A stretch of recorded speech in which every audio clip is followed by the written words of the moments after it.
All right, day 23 of the countdown. Today we are going to make, I've been saving this for a long time, a Christmas pudding ornament for the tree. This is another needle felting project. Apparently, I found out when I brought this up that my youngest, Grayson, sidekick, has been wanting me to knit them a Christmas pudding hat for quite some time. So I'm going to try and fit that in, not today on film, but at some point. Christmas pudding is a tradition in the house. Only one of us eat it out of the three. Actually, probably only one of us eat it out of the six. But it is one of David's favorites, and it is a classic British Christmas dessert that must be on the table. This is ours. You'll note it comes out of a box. I had a little conversation about this in our trifle video, which is the dessert that the rest of the house eats for Christmas, although there'll only be 3 of us this year. So we have a giant trifle to make, and if you haven't seen that video, I'll link it down below, or in the video itself if I can figure it out. Trifle, tasty Christmas pudding, fruit cake warmed up with white gravy on top. Not my favorite, but it is a classic Christmas in the UK, and it's nostalgic in this family. I am going to make a Christmas pudding that is this shaped right here. This is the classic Christmas pudding shape. I may lower it a little bit, but we're going to shoot for this shape, this look, only I will be adding white sauce poured over the top if I can get that look pulled off. And then remember the holly that was our first December 1 video? It gets pride of place on top of the Christmas pudding. So I won't have to redo this one again. Again, I'll link this in the information below if you want to see how to do the holly. There are 2 first steps. Core wool. This is going to be the wool that I use to make the general shape or bowl shape that I need to make this Christmas pudding. And then this is what I'm going to cover the Christmas pudding to give it a brown tone. Now, Christmas pudding, as you can see from the photo, is various shades of brown because it's filled with a dark brown molasses, I assume molasses, I read this up, herbs, cinnamon, molasses tones, and then it has raisins and some lighter flower colors. So I went to my stash of needle felting wool and I pulled out some dark brown, I pulled out some natural sheep color, I pulled out some alpaca that is slightly caramel colored, and I am mixing and pulling it apart so that it blends well together and mimics that look of Christmas pudding. So I'll carry on just tearing this and mixing this. I could stick it in a drum carder or use a pair of dog combs. I'm fine doing this. And you'll notice I'm going to end up with a bit of vegetable debris on the ground, or on my placemat. I'm also probably going to end up with a little short hairs, because the best needle felting fibers have short hairs, and some of these have been made specifically. The slightly purple toned brown is specifically short fibers for needle felting. All right, so I've mixed that up. That's going to become my coating after I get my core wool the right shape. I've got a dog visitor. So let's start with our core wool and get that shape mapped out. I'm going to roll this up a little tighter there to start blending it together. And this is 3 needles in 1. It helps to speed up the process. Just like this, and then I'll focus on that part of the... And then this is ethafoam, which also is great for needle felting. Helps protect your table and your fingers. And we do sell the ethafoam in the store, so you can get it here.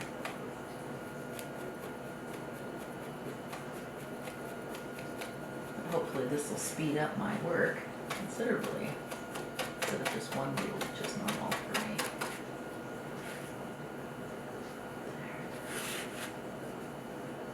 I'm sort of aiming at a ball shape, and then I'm going to flatten off one side. But the ultimate goal is to be this shape.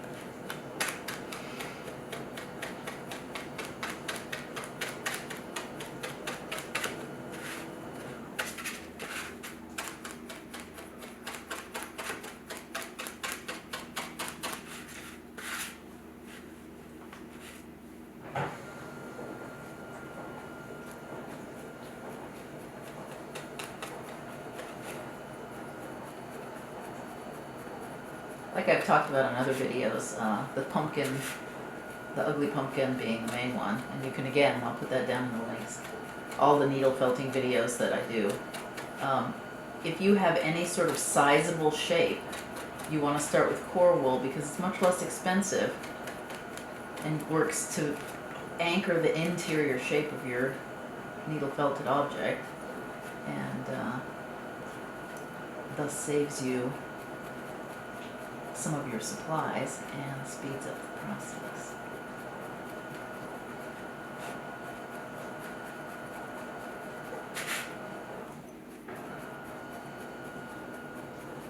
And I'm not going to condense this. I do tend to work. Some needle felting artists really get a firm worked, and probably it affords you, when you work firm, it gives you a nice surface to which you can do great detail on. I'm sort of a rustic. I don't mind not making whatever it is I'm making realistic or not. I kind of like that simplistic look. So roughing it is good for me.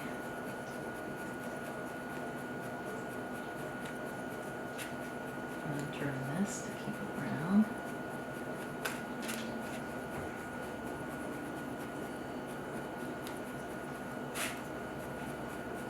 Kelly Slack found these for us, my business partner. She found these at a small fiber fest in Missouri that I got to go to once, and she's been to 2 or 3 times. Fiber Fling, I think it is. Again, I'll put that down in the notes. Hopefully I remember. And if I ever forget and I say something and then you can't find it in the notes, definitely leave me a comment and let me know so that I can go get that information. Kelly teaches every year at this Fiber Fling in Missouri, and again, canceled this year, right? I think it was. Pretty sure it was canceled this year. Almost everything was, wasn't it? There. So we've got, look, I've got a nice round shape. It just needs to come down and a little tinier at the top. So I'm going to needle felt in this top a little more.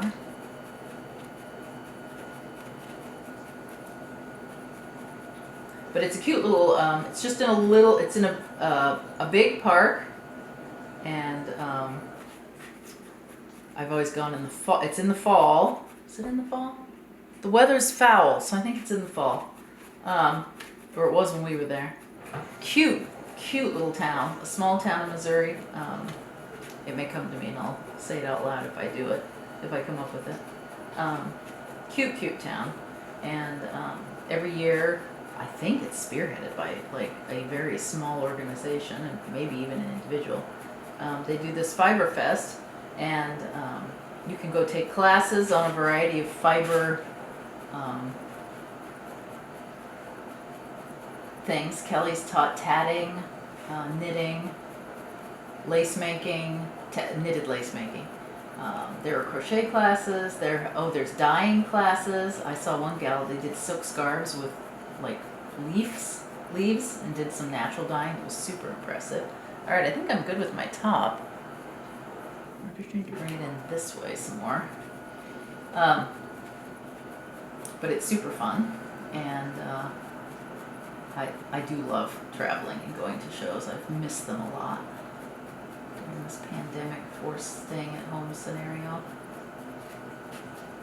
We got to stay in a cute Airbnb or bed and breakfast in the town, and go to some the food in the Midwest. I'm telling you what, Kelly always finds the good spots, but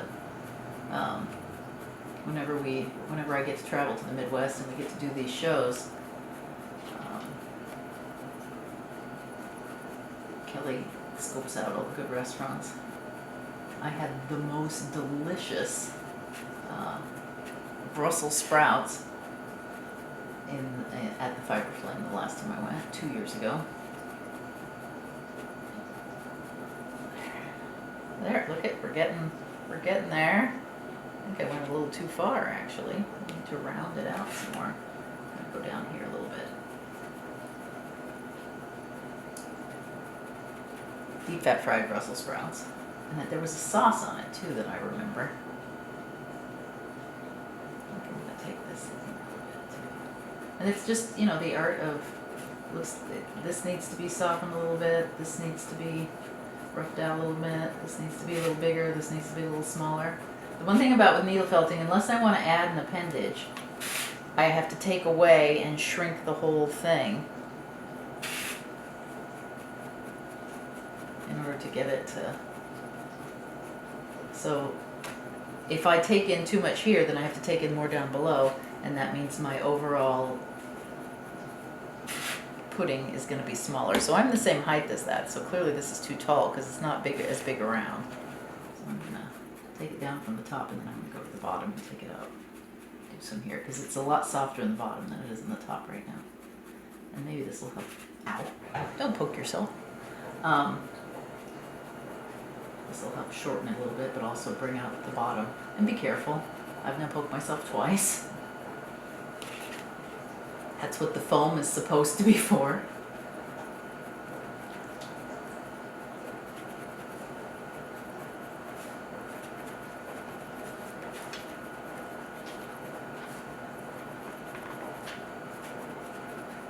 Let's see. Oh, there we go. See, it's shortening up some. I'm going to shorten it up just a little bit more.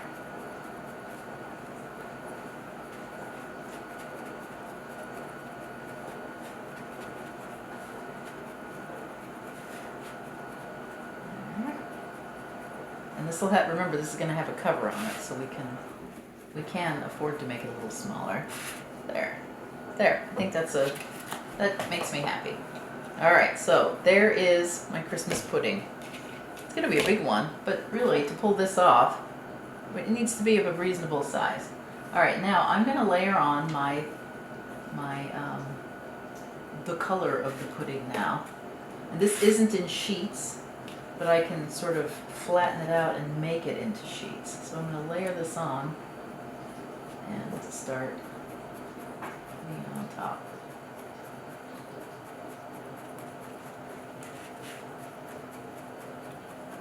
Layer the outside on.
So right here I am putting the white sauce on top, and I may layer this because I do not want it to be too transparent. I want it to be somewhat opaque.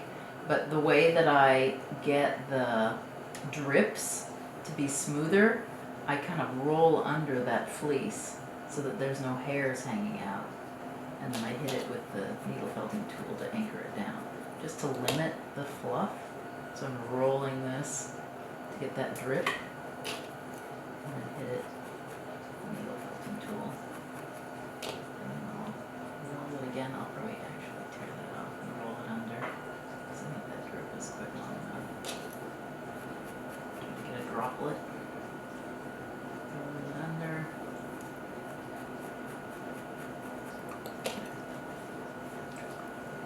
So to give it a running effect,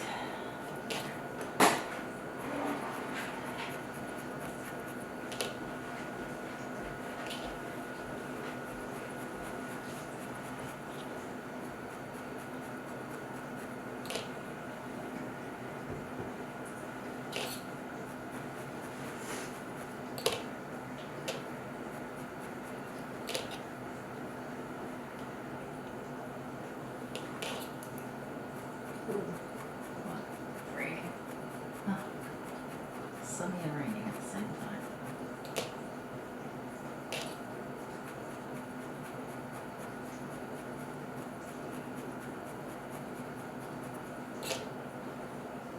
There, so see, it's just sort of looks like it's pouring down, and I'm going to go reinforce that with a little layer. Make it a little thicker.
Oh, there they are.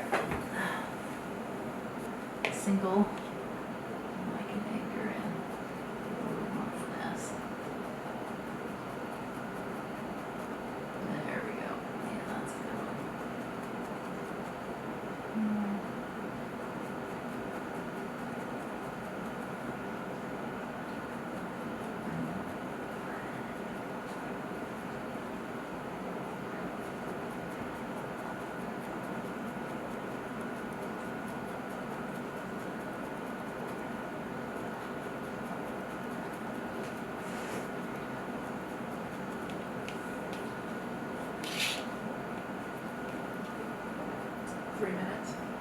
Perfect. All right, so all that remains here is just a little finesse of, I'm gonna take a single needle felting tool and go around and sharpen this line. So what I can do is go in and indent the brown and roll under the white sauce. and then I'll just take a needle and thread and attach either a piece of yarn or a ribbon to hang it from the tree. But there we go. I've recycled. I decided to take the stick off and recycle my holly leaves for my Christmas pudding.